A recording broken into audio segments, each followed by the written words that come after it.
चलिए अगली खबर का रुख करते हैं। कांग्रेस से राजनीति का सफर शुरू करने वाले पूर्व केंद्रीय मंत्री कपिल सिब्बल ने पार्टी आलाकमान से नाराजगी के बीच आज अपने इस्तीफे का ऐलान कर दिया। अखिलेश यादव की मौजूदगी में उत्तर प्रदेश से राज्यसभा का नामांकन दाखिल करने के बाद सिब्बल ने कहा कि उन्होंने 16 मई को ही कांग्रेस से इस्तीफा दे दिया था। 3 दशक तक कांग्रेस के साथ रहे कपिल सिब्बल इस बार समाजवादी पार्टी की मदद से सांसद बनेंगे। We in the Congress believe in that one nation. हम अपनी बात रखेंगे और रखते जाएंगे। जो लोग इनके खासम खास थे वो तो इनको छोड़ के चले गए।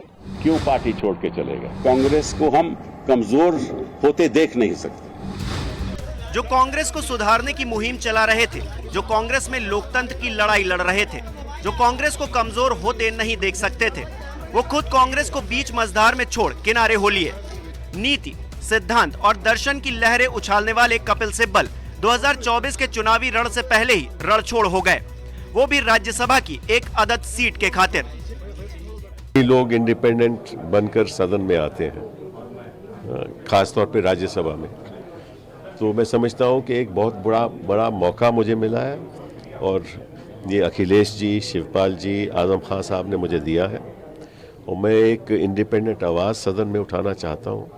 अगर आप किसी दल में रहो तो निश्चित रूप से दल के जो डिसिप्लिन है उसका भी पालन करना पड़ता है। वोट भी विप के द्वारा देना पड़ता है, ठीक है ना। वो विप तो मुझे अभी लागू नहीं, तो मैं चाहूंगा कि कांग्रेस के असंतुष्ट नेताओं के ग्रुप 23 के वास्तविक कर्ता धर्ता कहे जाने वाले कपिल सिब्बल अरसे से कांग्रेस आलाकमान से नाराज चल रहे थे। गाहे बगाहे वो गांधी परिवार पर निशाना साध रहे थे, कांग्रेस में बदलाव की बात कर रहे थे। लेकिन जब सिब्बल साहब को समझ आ गया कि कांग्रेस उन्हें इस बार राज्यसभा नहीं भेजने जा रही, तो उन्होंने आजम खान और अखिलेश यादव के जरिए समाजवादी पार्टी के समर्थन का जुगाड़ कर लिया और यूपी से राज्यसभा के लिए निर्दलीय उम्मीदवार के तौर पर नामांकन दाखिल कर दिया।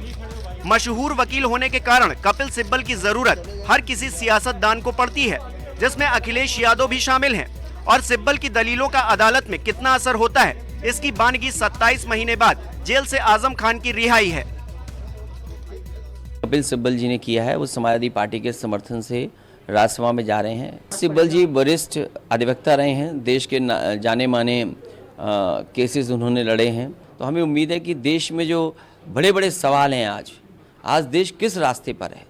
आज बेरोजगारी सबसे ज़्यादा है, महंगाई रुक नहीं रही है, कानून व्यवस्था ध्वस्त होती चली जा रही है, हमारी सीमाएं सुरक्षित नहीं हैं, चीन लगातार हमारी सीमाओं के अंदर आ रहा है।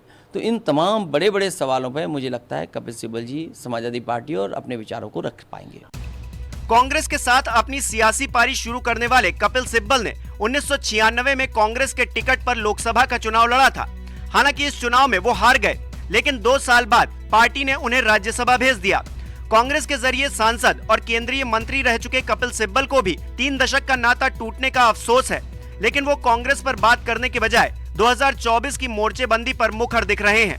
कुछ देखिए, किसी के साथ संबंध रहे 30-31 साल, ठीक है ना, तो संबंध छोड़ना कोई आसान काम नहीं होता, इतना ही काफी है। कपिल सिब्बल के कांग्रेस छोड़ने का ऐलान और समाजवादी पार्टी के जरिए राज्यसभा पहुंचने का प्लान कांग्रेसियों को कैसा लगा? क्या कांग्रेसी सिब्बल के फैसले को झटके के तौर पर देख रहे हैं या फिर राहत की सांस ले रहे हैं? അദ്ദേഹം നേരത്തെ കത്ത് കൊടുത്തു പ്രസിഡന്റിന്. അതുമായി ബന്ധപ്പെട്ട് അദ്ദേഹം കോൺഗ്രസിന്റെ മൂല്യങ്ങളിൽ ഏറ്റവും കൂടുതൽ അടിയുറച്ച് വിശ്വസിക്കുന്നു എന്ന് പറഞ്ഞുകൊണ്ടാണ് അദ്ദേഹത്തിന്റെ കത്ത്. അദ്ദേഹം വേറൊന്നും പറഞ്ഞിട്ടില്ല. അദ്ദേഹത്തിന്റെ നിലപാടുകൾ വരട്ടെ, അപ്പോൾ ഞാൻ പറയാം. वैसे तो हर आदमी, हर व्यक्ति स्वतंत्र है अपने भविष्य का फैसला लेने के लिए। उन्होंने भी अपने भविष्य का फैसला लिया है, लेकिन कम से कम कपिल सिब्बल जी से ये उम्मीद या आशा नहीं थी। अगर उनको कुछ शिकायत भी थी या कोई बात, कोई ग्रीवांसेस था, तो वो हाई कमांड के सामने रख सकते थे और उन्होंने रखा भी था।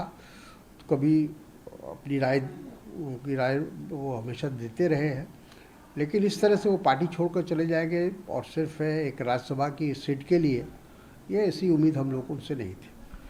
अगले महीने यूपी से राज्यसभा की 11 सीटें खाली हो रही हैं, जिसमें समाजवादी पार्टी 3 सीटें जीत सकती है। सिब्बल के बाद दूसरी सीट के लिए समाजवादी पार्टी नेता जावेद अली खान ने नामांकन दाखिल कर दिया है, तो वहीं तीसरी सीट के लिए डिंपल यादव का नाम सबसे ऊपर चल रहा है। लेकिन देश में सबसे ज्यादा सुर्खियां सिब्बल को मिली हैं, क्योंकि उन्होंने कांग्रेस को गुड बाय कह सियासत की नई राह पकड़ ली है। मानस श्रीवास्तव के साथ राजीव रंजन, लखनऊ, न्यूज 24। नमस्कार, मैं हूं मानक गुप्ता। अगर आपको हमारा ये वीडियो पसंद आया हो तो इसे लाइक और शेयर जरूर करें और हाँ, हमें सब्सक्राइब और फॉलो करना ना भूलें ताकि आप देश और दुनिया की कोई खबर मिस ना करें।